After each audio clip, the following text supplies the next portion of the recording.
Bonjour à tous, aujourd'hui on se retrouve pour une vidéo sur les tarots, puisque une abonnée m'a demandé de faire une vidéo sur les différents tarots que je possède, donc vous aurez le droit à une démonstration plus les explications des différents tarots que je possède.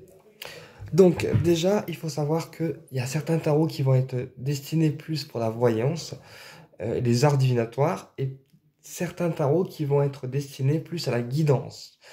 Euh, donc, par exemple, une carte, un message pour la journée. Voilà. Donc, on a bien sûr le tarot de Marseille, que certains médiums utilisent, qui est en version pocket, qu'on peut emporter partout. Donc, et puis on a aussi le tarot de Madame Indira, que j'ai ici. Hop, avec le coffret. Voilà. Ces deux tarots-là vont être des tarots pour la voyance et les arts divinatoires.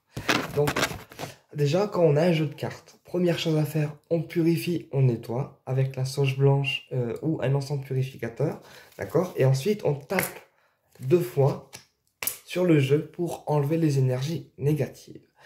Ensuite, on a différents tirages. Donc, pour les gens qui débutent, on fait un tirage passé, présent et futur. Donc, par exemple, je pose une question. Vais-je rencontrer, par exemple, une personne qui me correspond? Ok? Donc, on y va, on bat les cartes, on se concentre.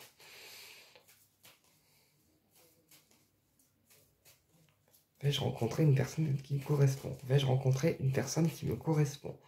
Voilà. Donc là, je coupe le jeu avec la main gauche, main du cœur. Ok? Et j'interprète en fait la coupe. Donc, j'ai la maison Dieu et le pendu à l'envers. Donc, ça veut dire qu'en fait, la maison Dieu, déjà, c'est signe de stress, d'événements qui sont pas toujours très cool, quoi. Et le pendu qui est à l'envers, eh bien, ça signifie l'impatience. Voilà.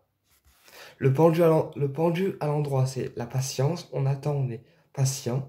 Le pendu à l'envers montre que je suis quelqu'un d'impatient qui veut toujours les choses tout de suite. Ok? Donc, voilà, je remets la coupe. Ensuite, j'étale le jeu. Et je tire les cartes. Donc, 1, 2 et 3. Alors, première carte, on a le pape qui montre que je suis quelqu'un de sage, avec des connaissances, et je suis quelqu'un d'assez entreprenant, mais tout en restant dans la sagesse.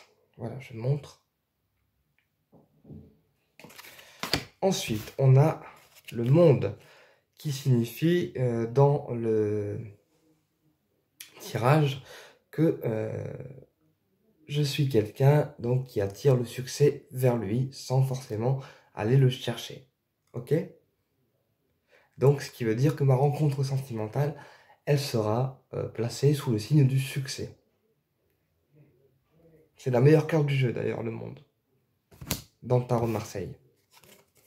Et ensuite, on a la lune. Donc, ce qui veut dire que j'aurai bien une rencontre positive pour moi, mais que y a des fois où ça va me bouleverser, où ça va me remuer un petit peu au niveau énergétique. Ok? Voilà. Donc, la première carte, passé. Ok? Passé. La deuxième, le présent. D'accord? Et le troisième, la troisième, le futur. Ok? Donc ça, c'est un tirage de base pour savoir, pour avoir une réponse à une question précise.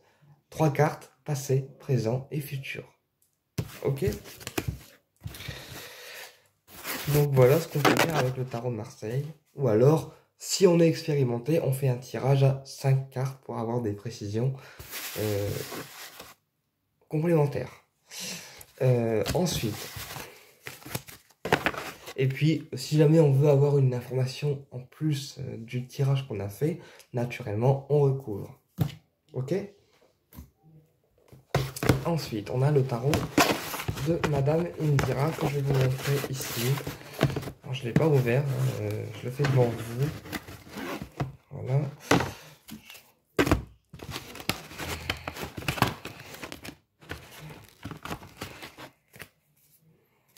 donc je vous montre en fait quelques cartes.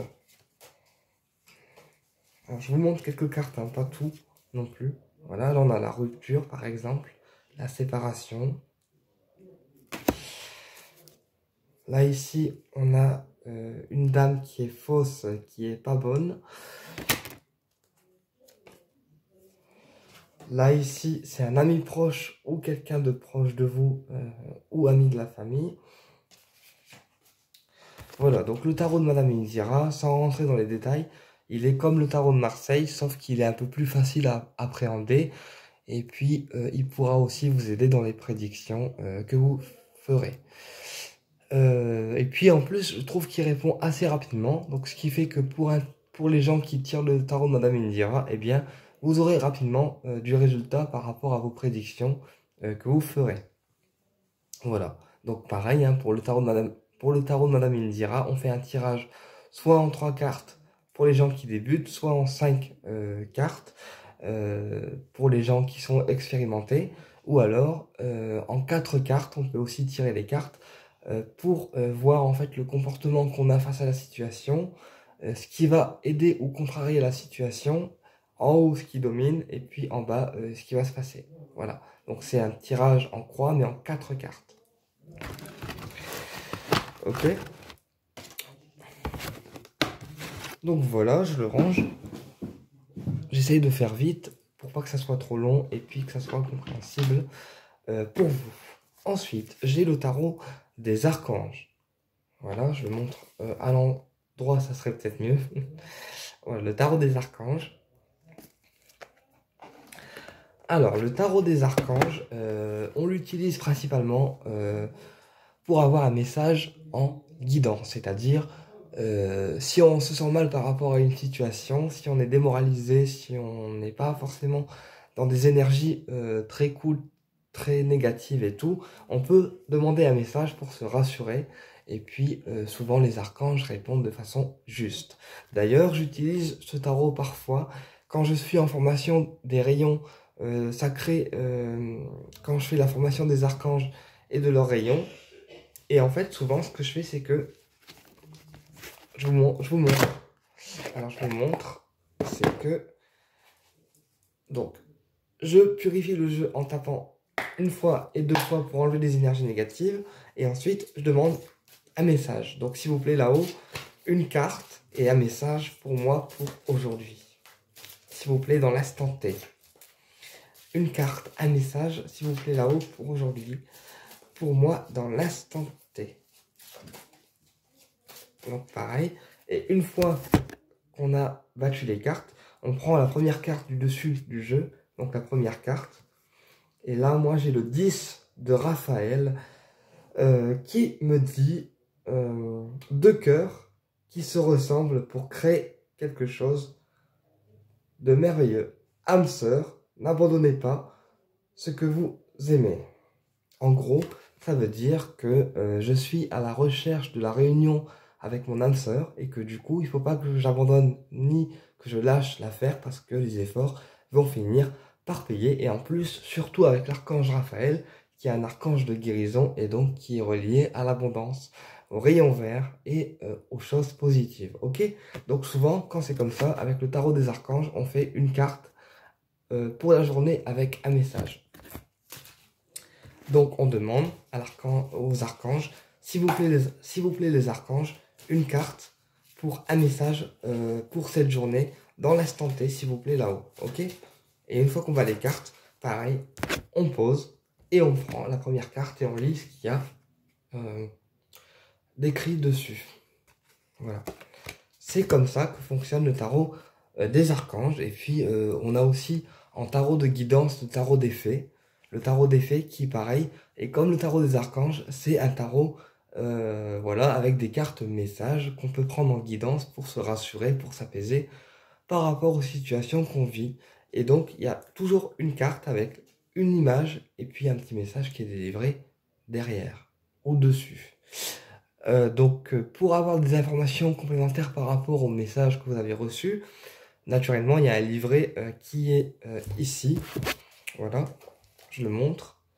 Et vous pouvez aller voir la page de votre carte avec le numéro de votre carte et puis lire les mots-clés qui sont associés à la carte ou le message qui est associé à la carte. Voilà. Bah, du coup, j'espère vous avoir apporté par rapport au tarot. J'espère que ma vidéo, elle va plaire.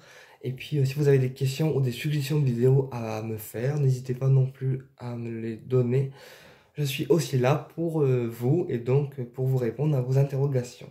À très bientôt pour une prochaine vidéo et comme d'habitude, un petit pouce bleu si la vidéo vous a plu.